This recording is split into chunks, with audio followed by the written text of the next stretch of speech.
Please don't forget to subscribe to our channel for more English story.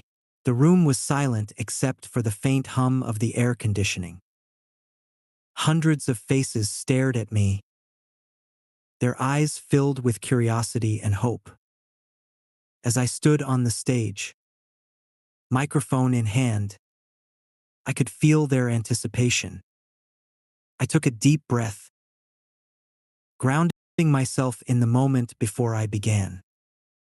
"Let me start with a confession," I said, scanning the room. There was a time in my life when my mind was my biggest enemy. I let my thoughts control me, dictate my actions, and sabotage my happiness.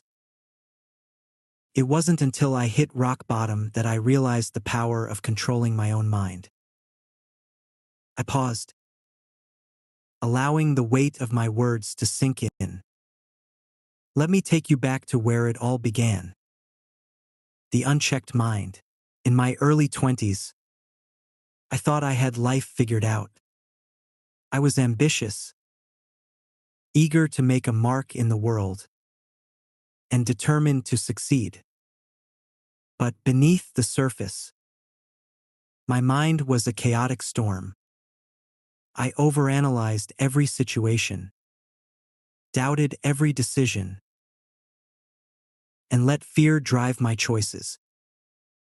I remember a particular incident that shaped my journey. It was my first big job interview, a position I had been dreaming about for years.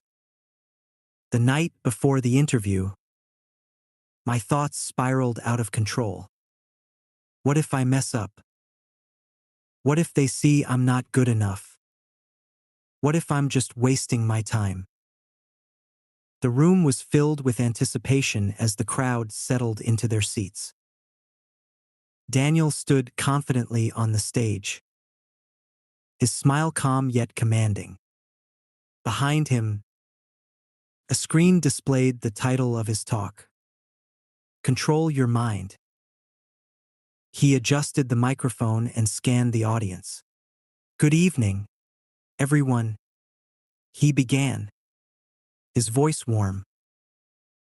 "I'm here to share a story about how I learned to master my mind and, in doing so, found freedom.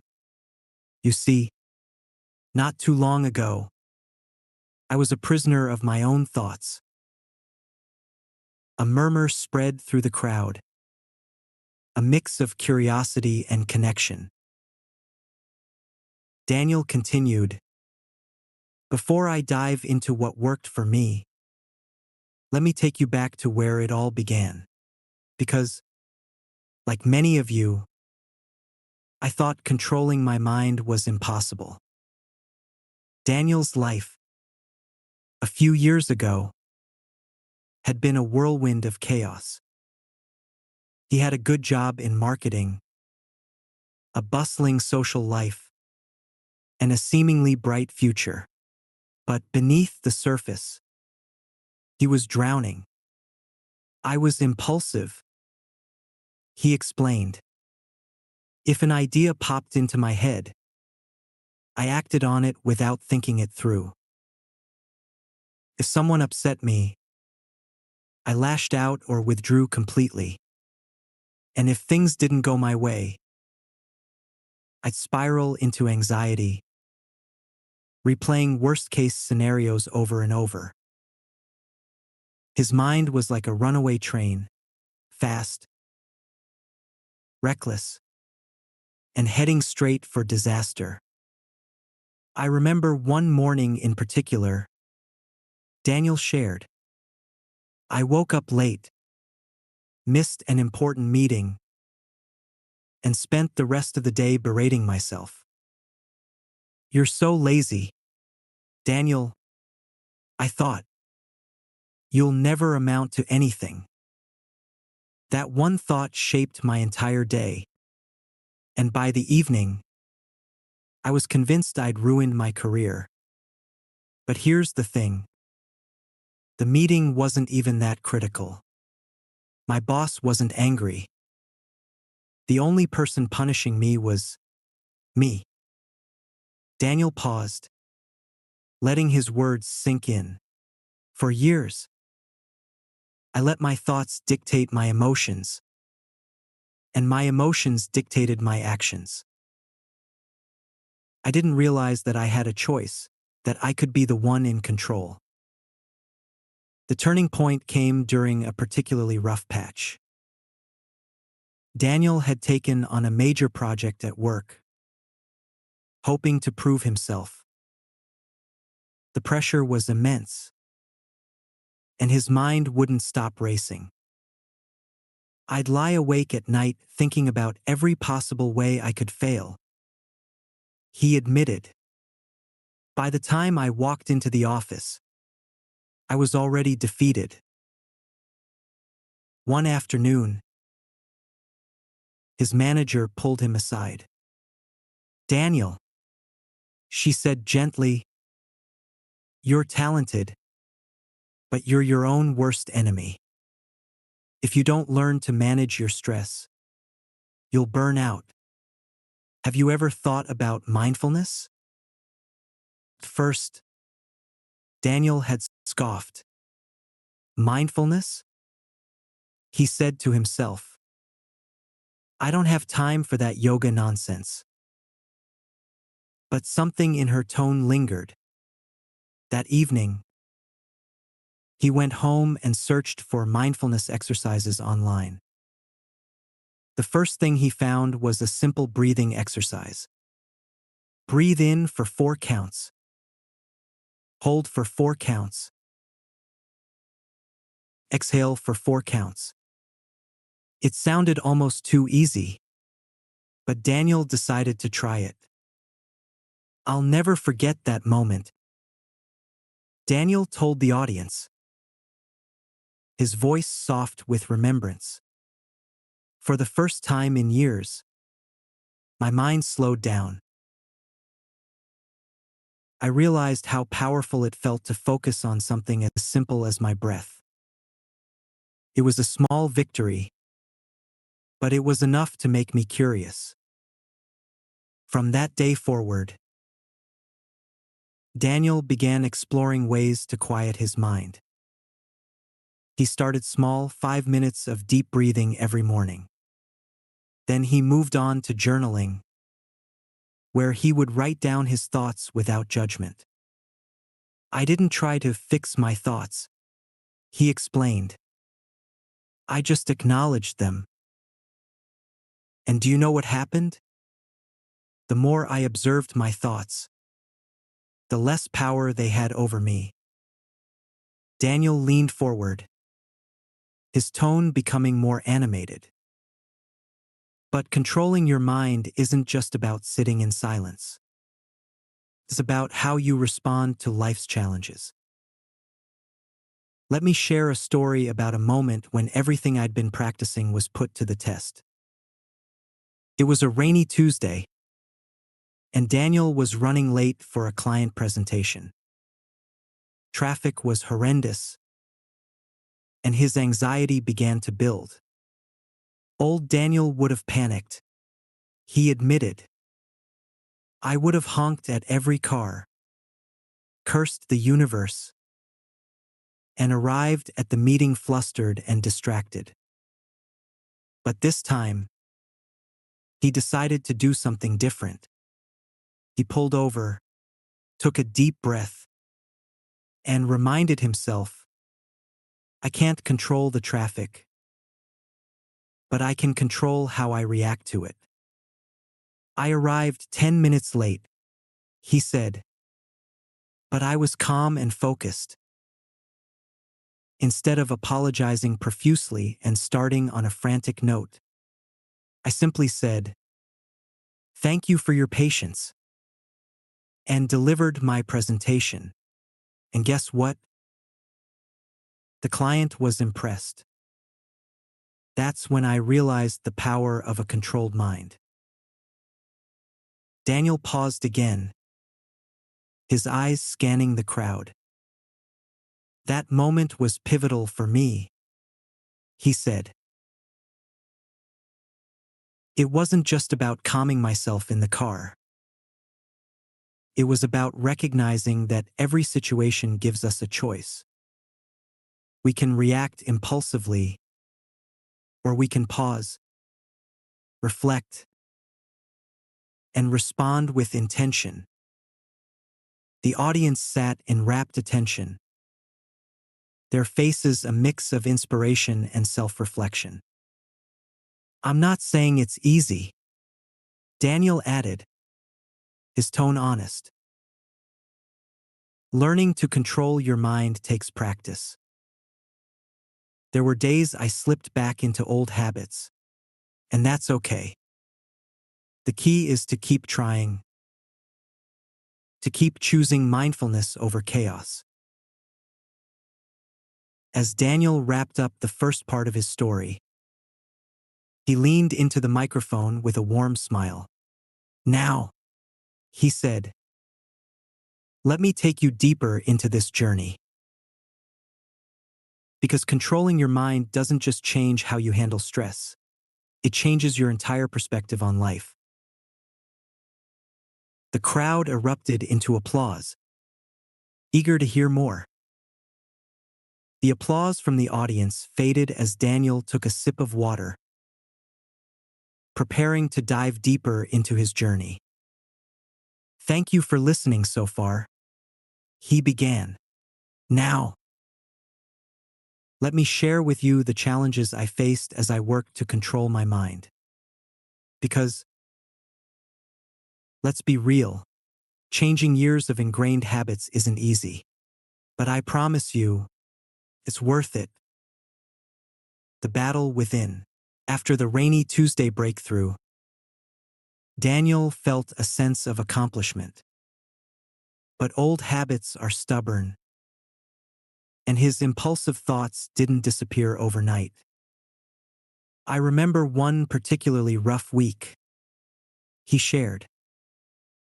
"My boss was pushing tight deadlines, my personal life was in chaos, and my mind was like a radio stuck on static.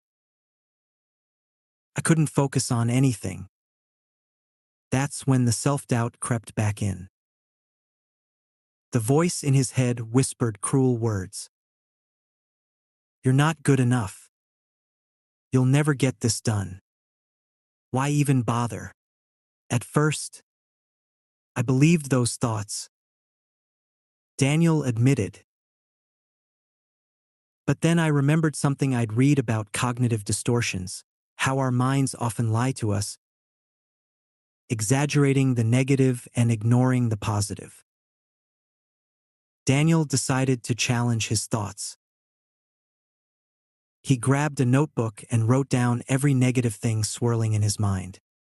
Then, beside each thought, he wrote a counterargument. For example, when my mind said, "You'll never meet this deadline," I wrote, "You've met tight deadlines before, and you'll do it again." When it said, "You're not good enough," I wrote, "You have skills and talents that got you this far." It wasn't an instant fix, but it helped. By confronting my thoughts head-on, I took away their power. He explained. The power of presence. Another key lesson in Daniel's journey was learning to stay present. Most of our mental chaos comes from worrying about the future or dwelling on the past, he said. We forget to live in the here and now, to practice presence. Daniel started incorporating mindfulness into his daily routine. "I'll never forget the first time I really felt present," he said, smiling at the memory. "I was walking in the park, and instead of scrolling through my phone or replaying conversations in my head, I decided to focus on the world around me. I noticed the sound of birds, the warmth of the sun, the crunch of leaves under my feet. For the first time in ages, I felt truly alive. This newfound appreciation for the present moment changed the way Daniel approached his life. It's amazing how much joy we miss because we're too busy overthinking, he said. Handling criticism. One of the biggest challenges Daniel faced was learning to control his emotions when dealing with criticism. I used to take every piece of feedback personally, he confessed. If someone criticized my work, I'd spiral into self-doubt. If someone disagreed with me, I'd either lash out or retreat in silence. But as Daniel worked to control his mind, he realized that criticism wasn't the enemy. His reaction to it was. Now, when someone gives me feedback, I pause before reacting, he explained. I ask myself, is this criticism valid? If it is, how can I use it to grow? If it's not, why should I let it affect me? He shared a story about a time when a colleague harshly criticized his presentation. Old Daniel would have been defensive, he said. But instead, I thanked them for their input and asked how I could improve. Their advice ended up making my next presentation even better. The audience nodded, many of them scribbling notes. The audience was on the edge of their seats as Daniel continued his story about the disastrous morning of the client presentation. The chaos before the calm. By the time I arrived at the meeting, I was sweating, flustered, and honestly just ready to give up. Daniel said, pacing slightly on the stage. My mind was racing with thoughts like, you're going to mess this up. They'll never want to work with you. Just leave now and save yourself the embarrassment. But instead of succumbing to panic, Daniel decided to apply everything he'd learned about mental control. I took a deep breath and reminded myself, one step at a time. Focus on what you can control, not what you can't. He walked into the room, apologized for the delay, and began his presentation. I won't lie to you, Daniel admitted with a chuckle. It wasn't perfect. My slides were messy, and I stumbled over my words a couple of times. But instead of letting those mistakes derail me, I stayed focused on my message. To his surprise, the clients weren't as critical as he feared. At the end of the meeting, they thanked me for my honesty and passion, he said. And guess what? They signed the deal. That moment taught me something crucial. Controlling your mind isn't about avoiding mistakes. It's about how you recover from them. Reframing failure. After the presentation incident, Daniel started looking at failure in a new light. For most of my life, I saw failure as the ultimate enemy. He told the audience, if I failed, it meant I wasn't good enough, smart enough, or capable enough. But that mindset kept me stuck. It made me afraid to try new things. Daniel began to reframe failure as a learning opportunity. Every time I failed, I asked myself 3 questions. What did I do well? What could I have done differently? What can I learn from this experience? He shared an example of a failed business venture from his early career. It was a small startup idea that never took off, he said. At the time, I felt like a complete failure. But looking back, I realized that experience taught me invaluable lessons about leadership, resilience, and adaptability. Without that failure, I wouldn't be where I am today. Building mental resilience. Daniel then addressed one of the most important lessons he'd learned on his journey: the importance of mental resilience. Life is unpredictable, he said. You can't control every situation, but you can control how you respond to it. He shared a story about a time when he faced a major setback, a personal loss that left him feeling broken. For weeks, my mind was consumed by grief and anger. Daniel admitted, I didn't want to get out of bed, let alone face the world. But one day, a friend gave him a piece of advice that stuck with him. Focus on what's within your control. I started small, he said. I forced myself to get out of bed, take a shower, and go for a walk. I made a list of things I was grateful for, even if they felt insignificant. Slowly but surely, those small actions helped me rebuild my strength. Daniel explained that resilience isn't about being immune to pain. It's about finding the courage to keep going, even when it feels impossible. Practicing gratitude. One of the tools that helped Daniel regain control over his mind was practicing gratitude. It sounds simple, but it's incredibly powerful, he said. When you focus on what you have instead of what you lack, it shifts your perspective. Daniel started keeping a gratitude journal, writing down 3 things he was thankful for every day. Some days, it was as simple as being grateful for a good cup of coffee or a sunny day, he said. But over time, I noticed a change in my mindset.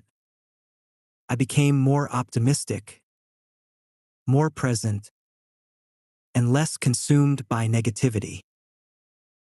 Daniel paused, scanning the room. The audience was captivated, hanging on to his every word. The turning point, one of the most life-changing moments for me, came when I truly embraced the concept of a growth mindset. Daniel began. It happened during what I call my rock bottom moment. He recounted a time when everything seemed to fall apart. His career hit a standstill. A close friendship ended, and he felt lost. I remember sitting in my apartment one night, staring at my laptop, feeling completely defeated, he said. I was tempted to give up on everything. But then I asked myself a simple question. What if this is an opportunity to grow? That question became a mantra. Instead of viewing setbacks as permanent failures, Daniel began seeing them as stepping stones. I stopped asking, why is this happening to me? And started asking, what can I learn from this? He said. It wasn't easy. Some days were harder than others, but Daniel kept pushing forward. I realized that controlling your mind isn't about avoiding hardship. It's about finding strength in the middle of it, he said. The role of visualization. Daniel then shared how he incorporated visualization into his daily routine. Our minds are incredibly powerful, he explained. When you visualize your goals and imagine yourself achieving them, you create a roadmap for success. He described how, every morning, he spent 5 minutes picturing his ideal day. I imagine myself speaking confidently, handling challenges with ease, and ending the day feeling accomplished, he said. Those visualizations gave me the motivation to act. He encouraged the audience to try it for themselves, starting with small, achievable goals. The inner dialogue. Another critical lesson Daniel learned was how to change his inner dialogue. Most of us are our own harshest critics, he said. We say things to ourselves that we'd never say to a friend. Daniel realized that the way he talked to himself was fueling his anxiety and self-doubt. I started practicing self-compassion, he said. Whenever I caught myself thinking negatively, I'd pause and reframe the thought. For example, when he felt overwhelmed by a big project, instead of thinking, I can't do this,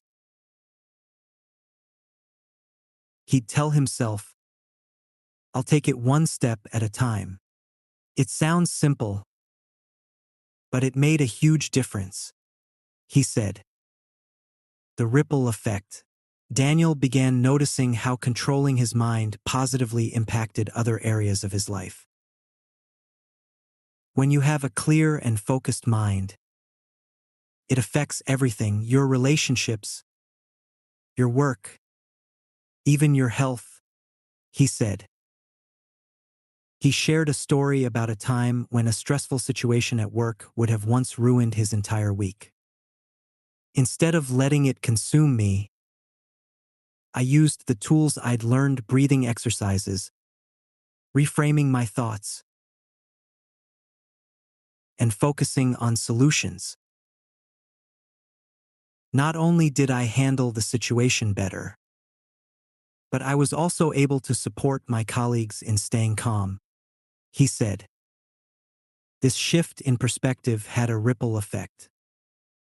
The more I controlled my mind, the more I inspired others to do the same. Daniel added, taking back control. As the seminar drew to a close, Daniel shared one final story about a recent challenge that tested everything he'd learned. I was preparing for an important event when I started doubting myself, he admitted. The old thoughts crept back in. What if I fail? What if I'm not good enough? But instead of letting those thoughts take over, Daniel used every tool in his arsenal: mindfulness, gratitude, visualization, and reframing. I walked into that event feeling nervous but prepared, he said. And you know what? It turned out to be one of the best presentations of my life. A new chapter.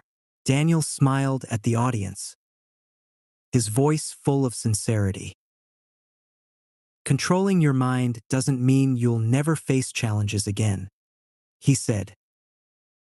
But it does mean you'll have the strength to face them with courage and clarity. He encouraged everyone to start small. Take it one day at a time. And remember that the journey to mastering your mind is a lifelong process. With a standing ovation, Daniel walked off the stage, leaving the audience inspired to take control of their own minds. Control your mind, the final chapter. As Daniel stood at the edge of the stage, watching the audience erupt into applause, he took a deep breath. The overwhelming response wasn't just for him, it was for the message he had shared, a message that had taken years of struggle and growth to refine. The power of consistency. I want to leave you all with one final thought. Daniel began as the room quieted. Mastering your mind is not something you do once and forget. It's a daily commitment. He explained how the small, consistent practices like journaling, mindfulness, and reframing negative thoughts had become non-negotiable parts of his life. It's like training a muscle, he said. The more you work on it, the stronger it gets. And over time, it becomes second nature. Living with purpose. Daniel shared how his journey to control his mind had transformed his outlook on life. For years, I thought happiness came from external success, money, recognition, and status, he said. But now I know true fulfillment comes from within. It's about living with purpose, staying true to your values, and finding joy in the present moment. He encouraged the audience to reflect on their own lives and identify the areas where they could take back control. Personal pledge. Daniel ended his speech with a personal pledge. I still face challenges, he admitted. I still have moments of doubt and fear, but now I have the tools to face them head on. And I promise you, if I can do it, so can you. He invited the audience to make their own pledge, to start small, stay consistent, and never give up on themselves. A standing ovation. As Daniel concluded, the room erupted into applause once again. He looked out at the sea of faces, each one filled with hope and determination. In that moment, Daniel felt a deep sense of gratitude, not just for his journey, but for the opportunity to inspire others to take control of their own minds. Walking off the stage. As he stepped off the stage, Daniel felt lighter. He knew his words had made an impact, and he was reminded of why he had started this journey in the first place. Not just to overcome his own struggles, but to help others realize their potential. He smiled to himself, knowing this was only the beginning. For every person in that room, the journey to mastering their mind was just starting. And that, Daniel thought, was the most powerful thing of all. Moral of the story. Control your mind. The story teaches us that true power lies in mastering our thoughts and emotions.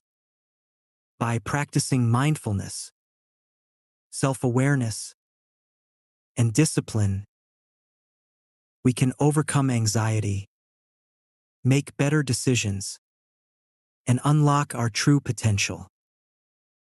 The key takeaway is that controlling your mind isn't about eliminating negative thoughts.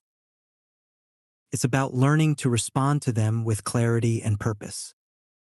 Small, consistent efforts lead to long-term transformation, proving that the journey to inner peace and fulfillment begins within ourselves. I'm so glad you spent this time with me. If you liked the story, please give it a thumbs up and subscribe for more. Take care, and see you next time.